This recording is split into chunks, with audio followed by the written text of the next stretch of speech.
Wow na wow, gustong-gusto ko ng kumain. Ang sarap, lasang-lasa ang asim, natural na asim ng kamyas. Kainan na! Ulam for today, bangus. Nalagyan natin ng sariwang kamyas. Ayan. Sariwang kamyas ang ating ilalagay sa bangus. At saka, eto, lalagyan natin yan ng talbos ng gabi. Lutong Bicol. Ayan. Mamaya lang. Ayan, kumukulo na siya. Dudurogin natin yan. Dudurogin. Lalagay na natin yung talbos ng gabi. Ayan. Pinakulo lang muna natin siya para madurog yung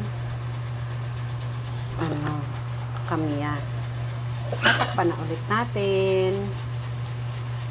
Ayan, kulo na siya. Kulo na. Palalabog-labogin natin ang talbos ng gabi.